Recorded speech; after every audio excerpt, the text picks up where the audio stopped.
Olá, meus amigos, uma boa noite. Segunda-feira, 5 de setembro. Taperi da Fé pede licença para entrar em sua casa. Mas antes de começarmos o nosso programa, como de costume, nós vamos pedir a proteção e a intercessão de nossa mãezinha Maria Santíssima. Ela que sempre está nos acompanhando em todos os momentos de nossa vida. Peço que você feche seus olhos e façamos a oração juntos. Ave Maria, cheia de graça, o Senhor é convosco. Bendita sois vós entre as mulheres, e bendito é o fruto de vosso ventre, Jesus. Santa Maria, Mãe de Deus, rogai por nós, pecadores, agora e na hora de nossa morte. Amém. Meus amigos, minhas amigas, o mês de setembro está iniciando. O mês de setembro tem muita coisa boa para nós tratarmos aqui no Taperi da Fé. Mês da Bíblia e, acima de tudo, Setembro Amarelo. É isso mesmo. O Setembro Amarelo é dedicamos, na verdade, a combater o suicídio, a valorizar a vida. E quem está aqui conosco no nosso Taperi da Fé para bater um papo super que importante é a nossa psicóloga Ana Daniela. Boa noite, minha querida. Boa noite, Kelmo. Boa noite a todos que estão aí nos ouvindo, acompanhando conosco esse programa.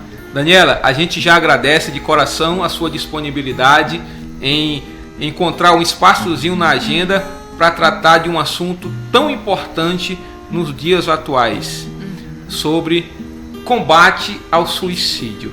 Daniela, é de costume no nosso Taperi da Fé a gente sempre iniciar o nosso bate-papo com a leitura da Palavra de Deus. Então, para você que ainda não teve o seu tempinho de abrir a Bíblia hoje e fazer a leitura, agora é a vez. Pegue a sua palavra, abra em Lucas, capítulo 6, versículo do 6 ao 11. Lucas, capítulo 6, versículo do 6 ao 11.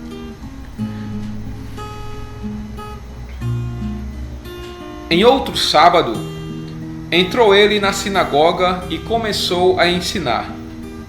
Estava ali um homem com a mão direita atrofiada. Os escribas e os fariseus observavam-no para ver se ele o curaria no sábado e assim encontrar um motivo para o acusar. Ele, porém, percebeu seus pensamentos e disse ao homem da mão atrofiada: levanta-te e fica de pé no meio de todos. Ele se levantou e ficou de pé. Jesus lhes disse: eu vos pergunto se no sábado é permitido fazer o bem ou o mal, salvar uma vida ou arruiná-la. Correndo os olhos por todos eles, disse ao homem: estende a mão. Ele o fez, e a mão voltou ao estado normal. Porém, os escribas se enfureceram e combinavam o que fariam a Jesus. Palavra da nossa salvação. Daniela, vamos para o nosso bate-papo. Vamos. A nossa leitura é valorização da vida. Jesus questiona: é permitido fazer o bem ou o mal? Salvar uma vida ou perdê-la? Valorização da vida. A leitura ela se encaixou, não foi por acaso, é a leitura de segunda-feira, hoje, que a igreja nos propõe a refletirmos nas nossas celebrações. E vamos lá.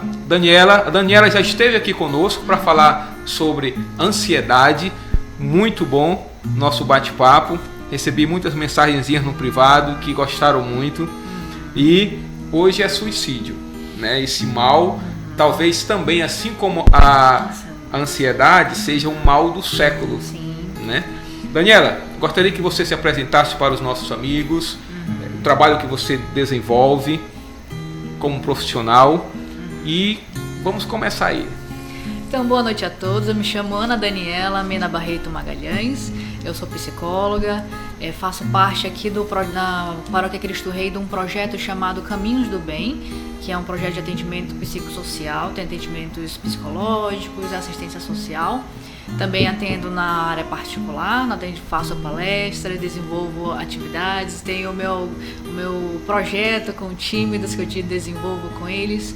Então é uma alegria e obrigada novamente por estar aqui para nós falarmos desse assunto que é tão importante, que não deve ser falado só em setembro, que na verdade é um combate que nós fazemos o ano inteiro, mas em setembro a gente reforça esse combate, esse assunto, para que a gente possa ter mais consciência, mais clareza e assim poder ajudar essas pessoas que com certeza precisam de ajuda. Com certeza. Daniela, eu já vou começar a fazer uma pergunta aqui, que eu não sei se é uma pergunta muito tola, mas pensar o suicídio faz parte da nossa natureza humana?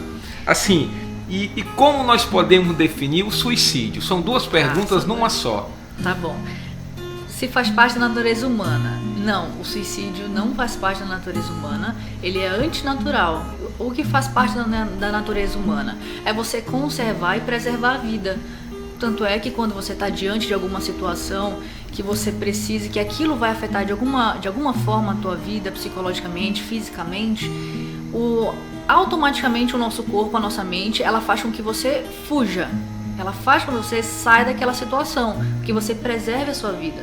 Só que quando nós falamos de suicídio, não é uma questão antinatural, porque que nós vamos ver no decorrer da nossa conversa, que da onde é que vem, né? Como podemos definir o suicídio? O suicídio, ele é a falta de sentido na vida. É um desespero tamanho que a pessoa não vê outra solução a não ser tirar a própria vida. E a gente vai ver no decorrer da nossa conversa que para você chegar nesse limiar de tirar a própria vida, não é de uma hora para outra, não é acordei e eu quero tirar minha vida, não é me decepcionei com uma pessoa, vou tirar, perdi o emprego, não. Tem que ser situações que sejam um processo e com situações que te tirem completamente da tua zona de conforto, que faz com que você não consiga enxergar outra situação. Inclusive o suicídio está presente desde o início dos séculos. Nós encontramos o suicídio na era lá da década do século XV, século XIV. A gente encontra, só que hoje em dia, eu não sei também se é pela atual realidade que nós vivemos na nossa sociedade, está mais... A maneira como o suicídio está se apresentando, ele está mais agravado. Nós temos muitas possibilidades, antes nós tínhamos tantas, né? Mas hoje nós temos muitas possibilidades. Então, como é que nós podemos definir? É justamente essa falta de sentido, esse sofrimento intenso, uma situação que a gente não consegue mensurar no sofrimento humano. Muito bom. O suicídio, ele está vinculado a alguma doença mental? Não necessariamente. Tem pessoas que, exemplo, pessoas que cometem suicídio antes dos seus 14, antes dos 15 e depois dos 60 anos. Necessariamente elas não têm algum transtorno mental, nenhuma doença mental diagnosticada. Então assim, não foi no médico e viu, olha, eu tenho tal doença. Então elas, pela situação de vida, elas podem cometer suicídio não tendo alguma doença mental, mas necessariamente pessoas com específicos transtornos mentais, elas têm mais propensão a cometer suicídio, mas pessoas que não têm diagnosticado, elas também podem. Você falou que o suicídio ele já vem de alguns séculos, né? Sim.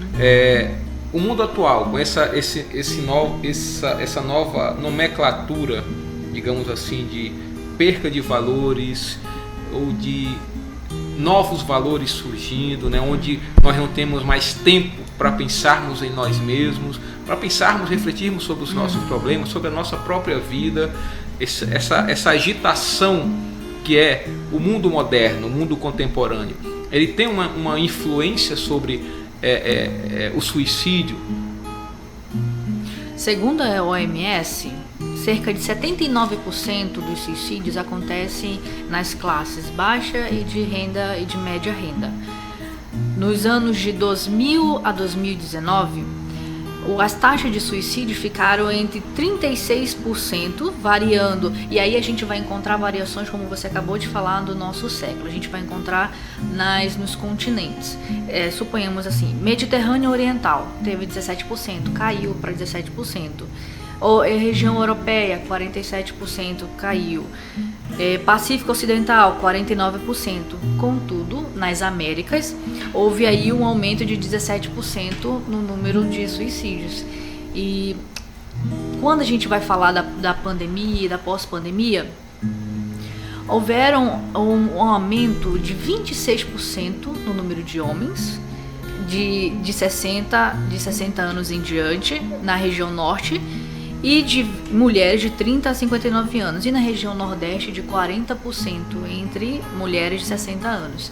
Então podemos dizer que teve influência? Teve, mas a cada época, a cada geração que nós vivenciamos, sempre acontecem situações que levam pessoas com não alguma deficiência, mas com alguma situação psicológica mais fragilizada, a tirar a própria vida. Hoje nós vivemos num mundo, pelo menos na realidade Brasil, que os níveis subiram mais de 17%, como nós vimos. Então veja, é uma situação que a gente tem que parar para pensar, que eu vou falar mais daqui a pouco. Não é qual é a realidade, mas como as famílias elas estão conseguindo lidar com essa nova realidade. Porque veja, os números eles estabilizaram durante a pandemia, mas pós-pandemia os números voltaram a crescer. Significa que nós conseguimos estabilizar durante a maior crise que nós tivemos, mas pós-pandemia, que a vida voltou a acontecer, os problemas voltaram a aumentar, a se alargar nessas pessoas. Daniela, eu estava fazendo uma pesquisa para estar com você aqui, é claro, né? Em 2021, ano passado, né, a Câmara dos Deputados fez uma sessão e tem um grupo de estudos referente a isso. Então, o psiquiatra Humberto Miles, ele que era um dos responsáveis por essa pesquisa, no telão ele apresentou que acontece uma morte por suicídio a cada 45 minutos. Mas para cada morte temos outras 20 tentativas. É um número muito grande e preocupante. Isso 2021, né? Nós temos uma taxa, estava verificando, entre os jovens. Né? Parece que a faixa etária entre os jovens é bem mais elevada. Bem mais elevada. Por que acontece isso entre os jovens? Porque os jovens a gente percebe que... eu sou pai de um adolescente de 16 anos, praticamente a vida é estudo. Né? Os jovens até os 15, 16 anos, né, grande parte deles a questão é estudo. Por que acontece essa tendência ao suicídio entre esses jovens? Na grande maioria das vezes, assim, nós temos sempre N fatores que levam uma pessoa, mas na grande maioria das vezes é o não ser suficiente. Quantos jovens não se automutilam porque não se acham suficientes porque tiraram nota tal? Exemplo, tem jovens que 8 é inadmissível. Eu atendi jovens que tirar 8 é inadmissível, que queria tirar 10, que não se achava bom o suficiente para estar naquela escola. Então vejam, são jovens que se cobram muito, que querem perfeição, mas aí eu me pergunto, será que na casa onde esse jovem está, a pressão é grande sobre ele? Os pais não pressionam muito para que ele seja o melhor? E isso, você está falando de um jovem que não está psicologicamente completamente formado, que ele ainda está desenvolvendo seus valores, as suas capacidades, ele ainda está se desenvolvendo. Então, quando eu coloco nesse jovem uma cobrança maior do que ele pode aguentar, eu posso estar contribuindo por uma possível perda de sentido, por que eu estou aqui se eu não sou bom o suficiente, e querer tirar a própria vida, entende? Continue. Não, se você quiser. Eu ia falar sobre, como você falou assim, que a maioria dos jovens. No Brasil, o maior índice de suicídio é entre 15 e 29 anos. Acontece em menores? Acontece. Acontece em pessoas mais velhas? Acontece. Mas o maior índice é entre 15 e 29 anos. Exatamente aquela fase onde eu estou estudando, onde eu estou crescendo na vida, e a fase da juventude onde eu estou onde eu estou criando as coisas, porque com 29 anos você ainda está no mercado de trabalho, você ainda está conquistando as suas coisas para chegar na vida adulta, que é com uns 30, 31 anos. Exatamente. Entre meninos e meninas, quais os números que se apresenta aí de morte por suicídio? No ano de 2019, que foi a pesquisa da OMS que eu estava dando uma olhada, de 700 a 800 mil morrem por conta de suicídio no ano. 700 a 800 mil. Entre a faixa etária de 29 e 15 a 29 anos, é a quarta maior morte depois do trânsito, tuberculose e violência. Então imagina, o suicídio é a quarta maior índice de morte. E aí você me pergunta, mas quem fica maior, homens ou mulheres, né? Homens, de cada 100 mil habitantes, cada 100 mil pessoas, 12,6% é esse número. De mulheres é 5,4%. Então assim, homens, entre homens e mulheres tentam mais, mas homens são mais efetivos. Porque o que eles tentam, a maneira como eles fazem é mais bruta, é mais brusca. Então é como se eles não fizessem algo para ver se dá certo. Eles querem efetivar. Então a tentativa deles é mais efetiva. Das mulheres não, elas tentam às vezes com mecanismos que acontece de não dar certo. Acontece de no final ali alguma coisa acontecer e não dar certo. Então mulheres tentam mais, mas homens é mais efetivo. São visíveis, Daniela, as características, os sinais de alguém que está almejando o suicídio, né? Quais são, a pergunta é, quais são as características mais evidentes ou sinais mais evidentes, né, numa pessoa que está tentando o suicídio? A primeira característica é os pensamentos negativos, é os pensamentos de perda de sentido, mas esses são mais subjetivos. Então, como é que a gente consegue visualizar esses pensamentos? É a pessoa cabisbaixa, é a pessoa de olhar vago. Então, assim, geralmente, você tem a filha adolescente, você vai saber me dizer. Quando a tua filha tá pensando, tá meio tristinha, ela não fica com o olhar cabisbaixo? Ela não fica meio assim? Eu já fico preocupado. Você já sabe que não tem algo legal ali. Esse é os primeiros sinais, é o olhar de pessoa cabisbaixa ou olhar vago.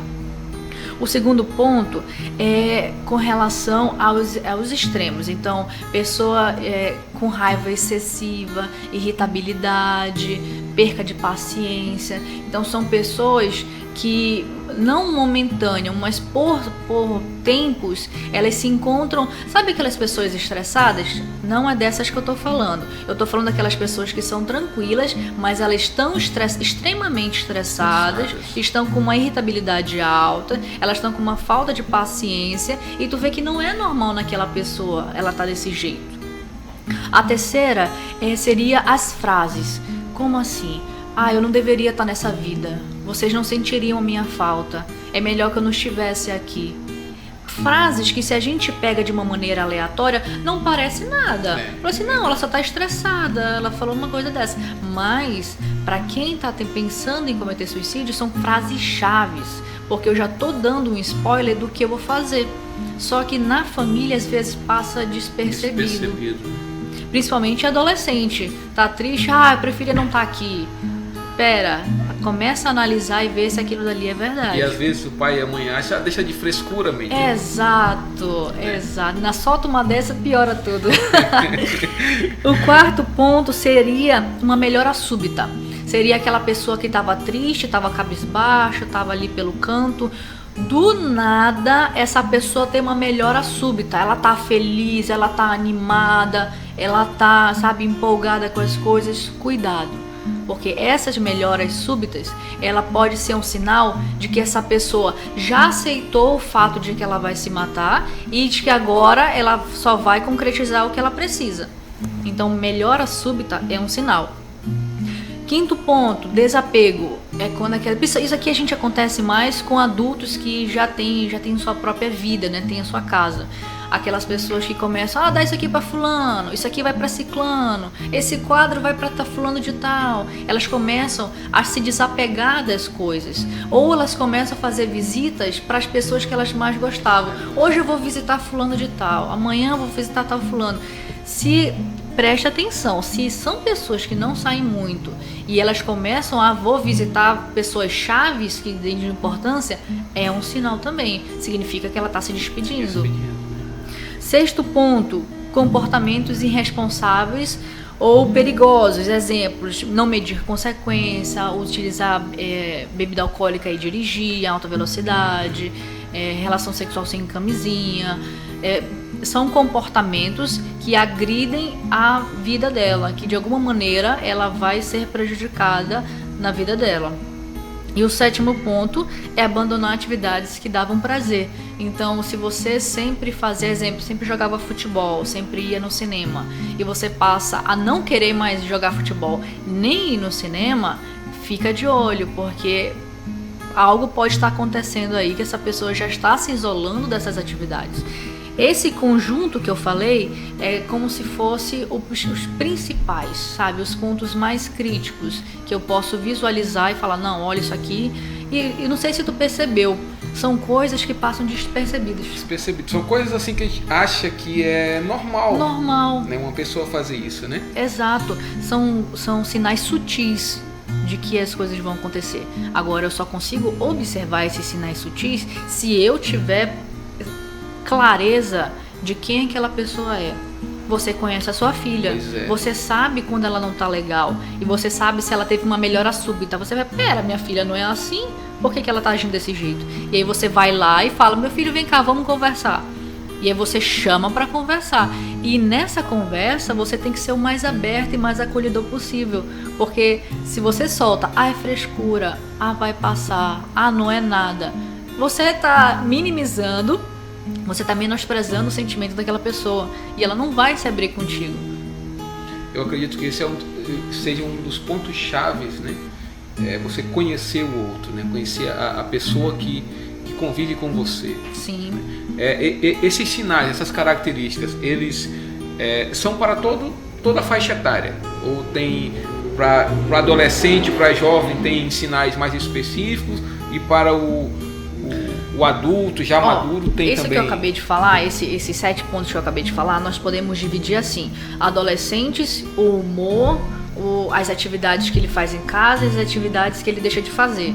Então, se o menino gosta mais de jogar videogame, gosta de ver televisão, tu tem que olhar o que ele gosta de fazer.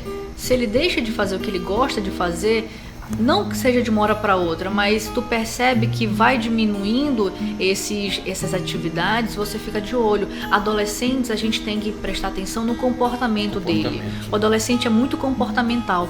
Ele demonstra muito o que ele está sentindo por meio das frases, por meio do gestual dele. Já os adultos é por meio da fala ou da não fala. Tem adultos que eles costumam dialogar bastante. Então, se esse adulto começa a ficar introvertido, começa a ficar mais pra dentro, tu já tem que ficar de olho. Fala, por que tu tá assim, né? Por que tu tá se colocando pra dentro? E ou aqueles adultos que já são introvertidos, que ficam ainda mais como se você nem existisse, né? Ele passa pela tua vida como se tu não existisse. Essas pessoas a gente tem que ficar mais de olho. Eu vejo assim, cada faixa etária a gente tem que estar de olho nas características daquela faixa etária. Crianças e adolescentes são mais comportamentais, então elas vão falar, elas vão ficar mais irritadas. O que eu acabei de dizer é o mesmo padrão no nível de cada um. O adulto é o mesmo padrão, a diferença é que o adulto vai falar ou ele vai literalmente se embotar, ele vai ficar pra dentro. Eu vejo que não é difícil você identificar quando o seu ente querido ele está começando a apresentar sinais de que ele quer cometer suicídio. Por quê? Você sabe mais ou menos como ele é, você já convive com ele há alguns anos. Então você já sabe quando o comportamento dele não está como habitual. E é aqui que é a chave, Kelmes. Eu tenho que olhar para o outro e eu tenho que identificar que o comportamento dele não está habitual. Não tá como ele realmente é. E aí eu tenho que ter coragem de esperar o tempo suficiente de falar, pera, qual é o momento que eu chego com essa pessoa e converso? Eu espero um mês, eu espero um pouco? Eu não esperaria um dia. Eu já ia com essa pessoa e ia puxar assunto. E aí, tá tudo bem? Como é que tu tá se sentindo? Você tem que, numa conversa com essas pessoas, você tem que ser o mais empático possível. Você não tem que falar sobre você e você não tem que dar sua opinião. Você tem que perguntar dessas pessoas como é que você está? Como é que tu tá se sentindo? Como é que foi tua semana? E aí você fala, mas Daniela, eu não sou profissional para fazer isso. Não precisa. É só você ser empático. Só você se colocar no mundo do outro. E já tá meio caminho dado. Eu acho que já entra na minha outra pergunta, que era como se prevenir, né, o suicídio, como ajudar, né? Porque assim, nós somos leigos, né? A gente tem um certo estudo, né? Mas um estudo como você tem, né, de trabalhar com o outro acima de tudo, né? Você é psicólogo, nós não temos essa afeição, né? Sim. Nesse mundo nós somos leigos, por isso que eu estou dizendo. Como a gente pode prevenir, né, ajudar essa pessoa, além do diálogo? Falar é o maior remédio. Sempre falar é o maior remédio, Kelvis. Como você pode prevenir? Conversando. É você literalmente sentar com essa pessoa. E uma coisa que brasileiro tem, e que é muito interessante, é falar muito pelos cotovelos. A maioria das pessoas que eu conheço falam muito, e quando a gente está numa conversa, a pessoa predomina falando. Então, ela não deixa a outra pessoa se comunicar. E quando se comunica, tá, ok, sim. E aí você tá ali falando. Com essas pessoas, você tem que fazer o inverso. Você tem que controlar a língua e precisa perguntar delas como elas estão. Porque falar salva. Quando eu permito que essa pessoa coloque para fora tudo que ela tá falando, ela tá literalmente tirando de dentro dela toda aquela coisa negativa, toda aquela carga que ela tá segurando. E dessa maneira, eu tô salvando a vida dela. Eu tô permitindo que ela coloque para fora. E aí eu te pergunto, você é mãe de adolescente, mas Daniela, meu filho já tá no quarto, já não quer mais sair, já não consigo mais que esse menino se interaja com as outras pessoas. O que eu tenho que fazer? Literalmente começar a fazer com que ele tenha exposição solar. Como assim? Teu quarto tem janela, não tem janela? Todo dia de manhã ele vai para a escola. Então abre a janela do quarto desse menino, faz ele para a escola, na volta deixa a janela do quarto aberta, faz com que ele tenha contato com a luz solar. E aí entra a tua parte. Daniela, não gosto muito de conversar, não sei muito. Desculpa, mas se você quer salvar uma pessoa, você vai ter que transpassar por cima dessa tua situação. Então assim, tu vai precisar chegar com ele e conversar com ele. Falar sempre é a melhor opção. Daniela, quero terceirizar isso, vou pagar um psicólogo. Perfeito, leva no psicólogo, mas a tua responsabilidade de em casa saber como ele tá, das coisas, fazer com que ele saia sai do quarto e me ajuda a fazer uma coisa.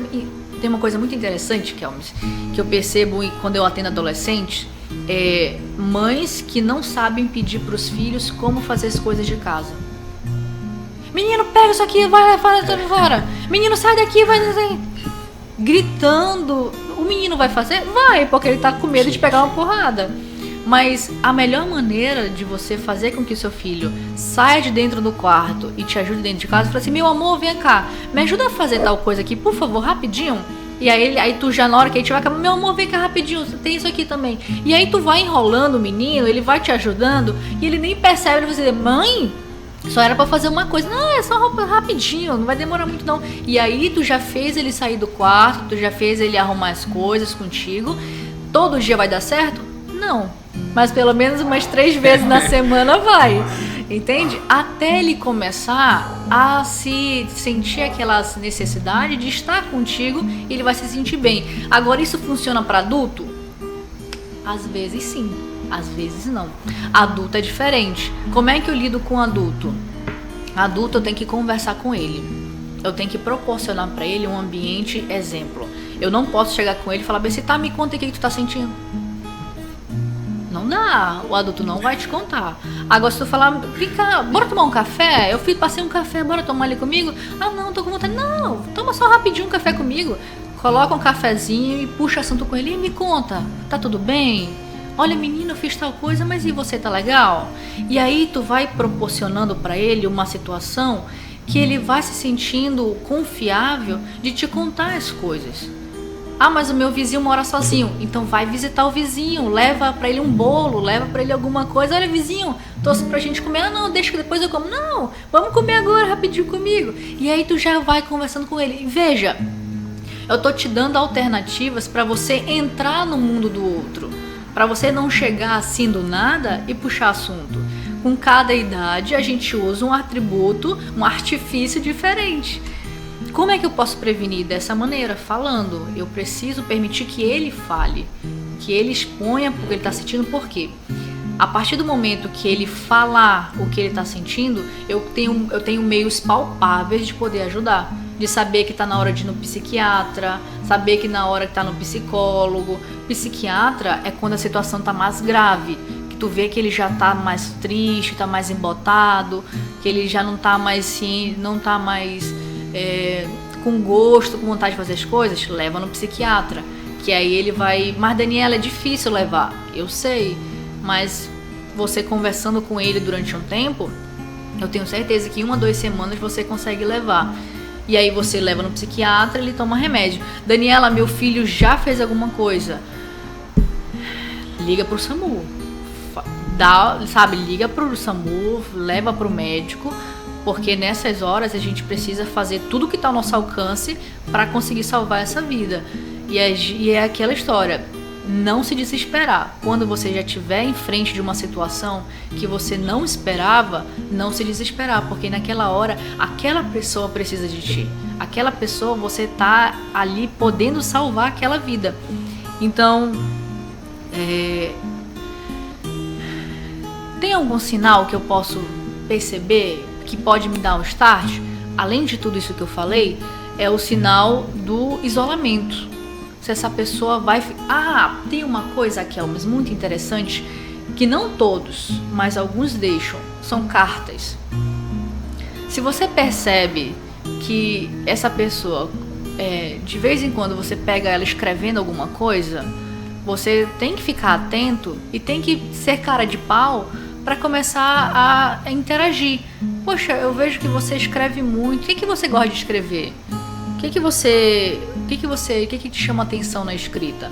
E você vai entrando, porque às vezes a gente pode pegar uma pessoa que está com risco de suicídio nesse ato. Nesse ato, né? Tem pessoas que não escrevem, que só tiram a vida e a gente fica com aquela incógnita, né? O que aconteceu? Mas tem pessoas que escrevem e elas ficam treinando o que elas vão escrever. E é nesse treinar que às vezes a gente pode pegar e pode ajudar. Eu achei um ponto interessante quando você falou da procura de um profissional, de um psicólogo, né? Ou de um psiquiatra, é que quando você procura um psicólogo, psicólogo profissional, ele não trata só da pessoa que vai até você, né? Tem todo um círculo de tratamento, né? Sim. Tem a família, né? Primeiro você ouve e depois você busca a família, né? Quando é família, chama o pai, chama a mãe para conversar. Sim. Quando vai para o psiquiatra, a coisa já está mais agravante, como você falou, né? E muitos pontos importantes de pais e mães que tem esse preconceito, esse estigma social de que eu vou levar a minha filha, o meu filho para o psicólogo ou para o psiquiatra, eu não vou levá-lo porque ele não está maluco, ele não está doido, ele não está precisando de um psicólogo, né? Queria que você é um momento importante para você cortar esse estigma de que levar ao psiquiatra ou ao psicólogo, isso necessariamente não quer dizer que você, o seu filho ou até mesmo você esteja ficando maluco, né? E é interessante, Kevin, que isso é uma ideia tão antiga, tão passada, né? século XVIII, século XIX, que a gente ainda pensava que um psiquiatra e um psicólogo era coisa para doido. Exatamente. Hoje em dia, nós não temos mais que pensar nisso. Imagine, se eu quero ir no médico e eu quero saber, tô sentindo uma dor tal, eu vou no médico porque o médico vai me dizer o que eu posso tomar para curar aquela dor. Se eu tô querendo ajeitar minha unha, eu vou na manicure para cuidar da minha unha. No cabelo, vou no cabeleireiro para cuidar da minha unha. Cada parte do nosso corpo existe um profissional que ele é responsável para te ajudar a resolver aquela situação. O psicólogo, ele é o profissional responsável por cuidar da tua mente. A tua mente, ela não é sadia, meu amigo. Preste atenção. Se você tá aqui me ouvindo, você já percebeu que você convive com algumas pessoas que não são boas mentalmente, que não são equilibradas mentalmente. E se elas fossem para uma pessoa, para um profissional que ajudasse elas a se equilibrar, que ajudasse elas a lidar com as frustrações, com os medos, com as ansiedades, elas seriam pessoas melhores. Agora, eu vou conseguir resolver isso no psiquiatra? Vou, porque ele vai me passar remédio, que aí eu vou diminuir meus sintomas. Mas só o remédio não resolve. O psicólogo, ele é o responsável para te desenvolver quanto ser humano, para te tornar um ser humano melhor, mais sadio, mais qualificado. E eu vejo assim, muitas pessoas que eu já atendi, elas chegaram comigo numa situação tão difícil, tão delicada, que depois de alguns meses de atendimento, elas estavam bem melhores e elas conseguiam já voltar a trabalhar, já voltar a ter uma vida normal, uma vida sadia. E a gente, como profissional, a gente fica feliz em ver que aquela pessoa voltou a ter uma vida de qualidade, porque chegou de um jeito e depois ela tá voltando de outro. E eu te digo, não é 1 ou 2 vezes que você vai no psicólogo. Dependendo da tua situação, você vai passar meses e às vezes anos com o psicólogo. Eu tô atendendo uma mulher que ela já tá comigo há 2 anos, não, 3 anos já comigo. E assim, eu já vi a evolução dela enorme que ela teve desde o dia que ela começou comigo até hoje. Nossa, ela teve uma evolução tremenda. Agora, para isso, semanalmente a gente tem atendimento psicológico, porque Kelvis, tem pessoas que, desculpa falar, meu querido, tem pessoas que são muito cabeça dura. Muito cabeça dura. Então, pra gente falar bem assim, olha, você precisa pegar sol todo dia. Um exemplo, você precisa pegar sol todo dia. Mas pra que eu preciso pegar sol todo dia? Não é necessário, o sol não vai fazer nada. Tu sabe que tem o vitamina C, vitamina D, que é necessário pro nosso organismo. E aí a gente pode tomar a vitamina ou a gente pode pegar a vitamina, um dos dois, pegar por causa do sol. Para até que essa pessoa consiga entender que ela vai precisar de vitamina, às vezes leva 1, 2 meses. Para ela tomar, leva 3. Então veja, um tratamento que demoraria pelo menos uns 6 meses, médio 6 meses, vai levar 1 ano, vai levar 1 ano e meio, dependendo da situação dessa pessoa. Agora, pessoas que vêm conosco com tentativa de suicídio, elas levam às vezes anos para que a gente consiga estabilizar elas. Mas para isso a gente trabalha com a família. Essa pessoa mais a família, para que a gente possa conscientizar, possa fazer a psicoeducação e a gente trabalhar. Então, meus queridos, minha querida, você que está aqui me ouvindo, que você precisa ir no psicólogo, coragem. Fazer igual como o padre fala pra gente, coragem, filhinha, coragem. Você precisa de ajuda. E nós, psicólogos, profissionais da saúde, nós estamos aqui para te ajudar. Nós não vamos te julgar, nós não vamos falar sobre a sua vida depois. Nós não vamos ficar dizendo para um para outro o que aconteceu, porque nós temos a ética profissional. O que fala na sessão, morre na sessão. É que nem uma confissão, né? Morreu. Só tem uma coisa que a gente precisa quebrar essa ética. Me diz o que é. O que tu acha? Eu não arrisco. Suicídio. Suicídio, né, cara? Quando a gente vê que uma pessoa ela está em risco iminente de suicídio, a gente precisa tomar e tem um contrato que a gente assina. Quando a gente percebe que está enveredando por esse caminho, a gente faz um contrato com essa pessoa. E nesse contrato está dizendo, olha, se eu ver que você está realmente enveredando pro suicídio, eu vou contactar as pessoas responsáveis para que possam te ajudar. Então essa pessoa sabe que eu não vou quebrar a confiança dela, porque é contrato que eu faço com ela. Todos os profissionais fazem isso, não é só eu. Todos os profissionais fazem isso. Então a gente tem um contrato, porque se eu ver que essa pessoa vai cometer suicídio, eu vou ficar calada porque eu não posso falar? Não! É uma vida. Eu tenho que ajudar aquela vida. Então eu faço o que for necessário ali para que ela não queira cometer, né? Com certeza. Vou falar um teminha aqui que eu gosto e já entra também nessa questão da ajuda. A fé. Ela ajuda a combater o suicídio? A fé ajuda e muito, mas a fé de uma maneira saudável. Porque às vezes, o que acontece? Com pessoas que vão cometer suicídio, elas acham que vão pro inferno. Então elas ficam naquele limiar. Eu faço, eu não faço, principalmente pessoas que são religiosas, no sentido assim, padres, irmãs, nós leigos. Eu vou pro inferno, então eu faço, eu não faço, elas ficam naquele limiar, até que elas transcendem isso. Mas a fé, de uma maneira geral, ela te ajuda muito a você combater, porque é graças à fé que você consegue, às vezes, voltar ao sentido da sua vida, falando assim, não, pera, Deus me criou para isso, Deus me pensou isso, então eu acho que eu tenho possibilidade de fazer isso na minha vida. E você se agarra, tem pessoas, né, que se agarram com unhas e dentes nessa fé e consegue se desenvolver, consegue sair desse fundo do poço, né, e se desenvolver. Muito bom. E já que estamos dentro do ambiente da fé agora, qual a posição da igreja em relação ao suicídio, né? Eu estava fazendo uma pesquisa, pelo menos no Novo Testamento, com a vinda de Jesus, acho que só teve um caso de suicídio que foi de Judas, né? Foi de Judas. De Judas. Fora isso... Mas isso foi porque Judas, ao contrário de Pedro, né, ele não conseguiu, ele não teve essa resiliência. Exatamente, né, porque os dois tiveram ali a mesma, digamos, com a mesma sintonia, né? Os dois negaram. Exato. Né? Só que acho que a consciência maior de Judas, né? Os caras, o cara tá ali porque naquela cruz por minha culpa. Pedro nem tanto, né? Pedro foi uma negação ali e tudo bem.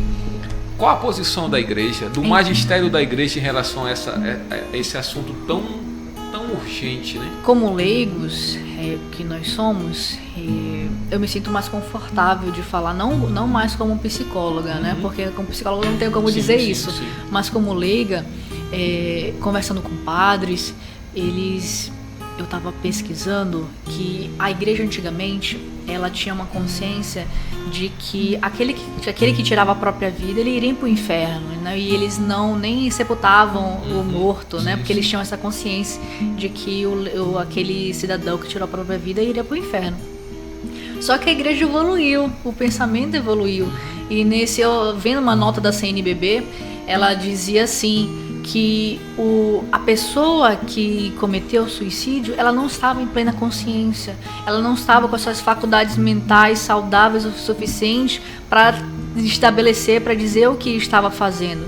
Então ela diz que Deus, nos seus desígnios, nos seus caminhos, ele pode, até naquele último momento da vida, ele pode fazer com que aquela pessoa se arrependa daquela situação e ela encontre a salvação.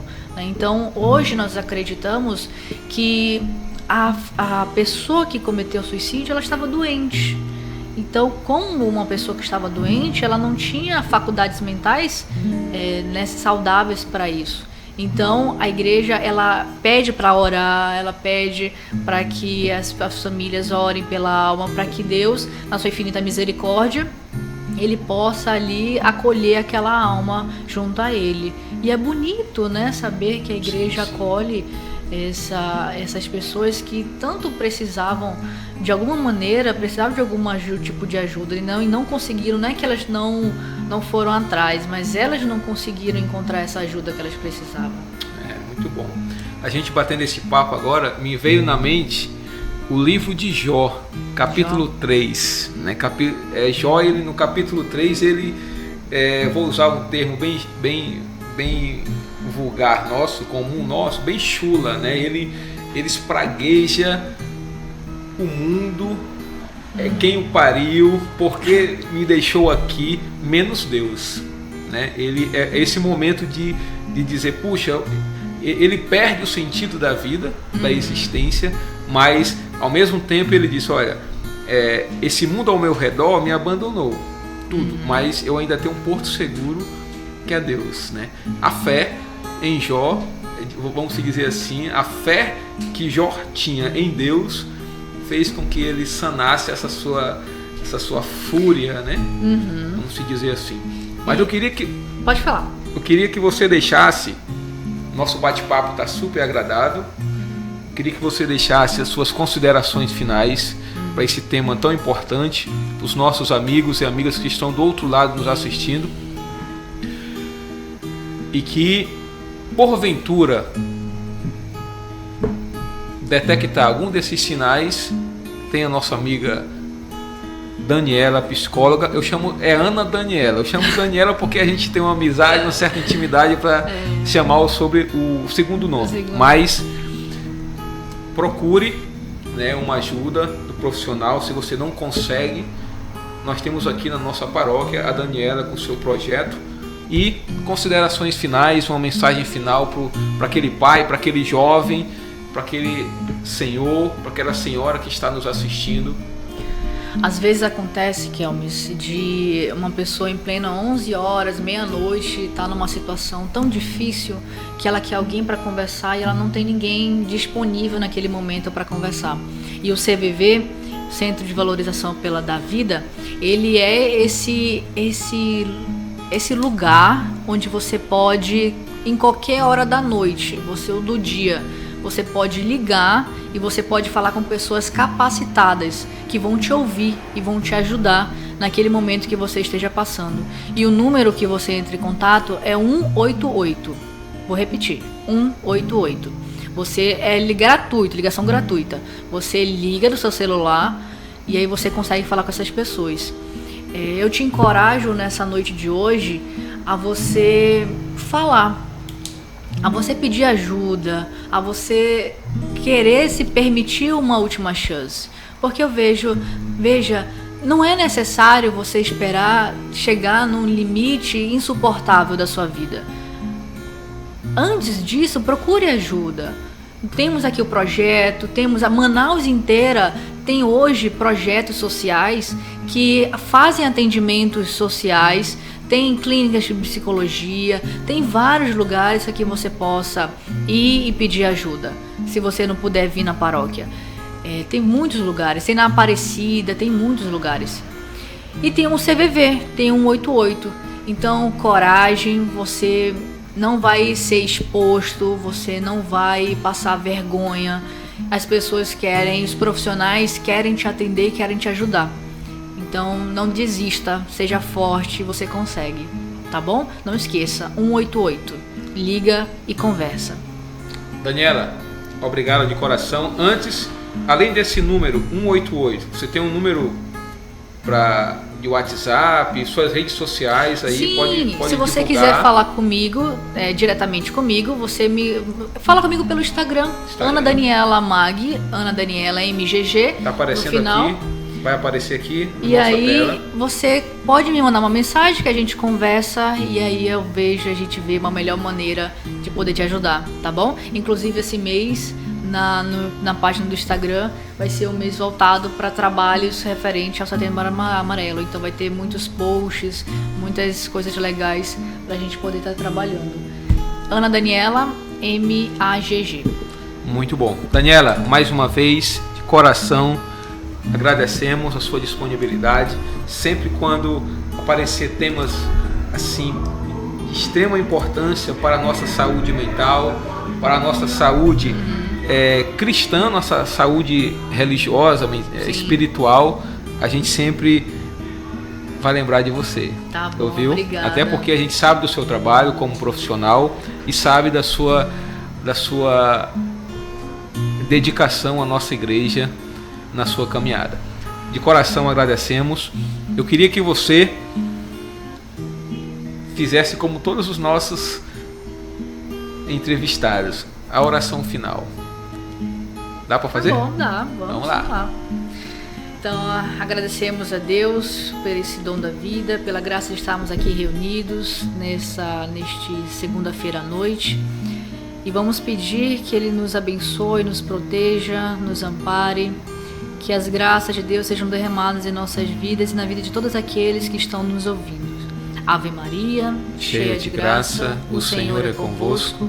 Bendita sois vós entre as mulheres, bendito é o fruto de vosso ventre, Jesus. Santa Maria, Mãe de Deus, rogai por nós, pecadores, agora e na hora de nossa morte. Amém. Daniela, obrigado de coração mais uma vez. E você que está aí nos assistindo, compartilha esse nosso programa que pode salvar uma vida. Número 188 e Instagram, que vai aparecer aí na nossa telinha. Qualquer coisa, entrar em contato, bater um papo com a nossa amiga psicóloga Ana Daniela. Obrigado de coração, Daniela. Obrigada.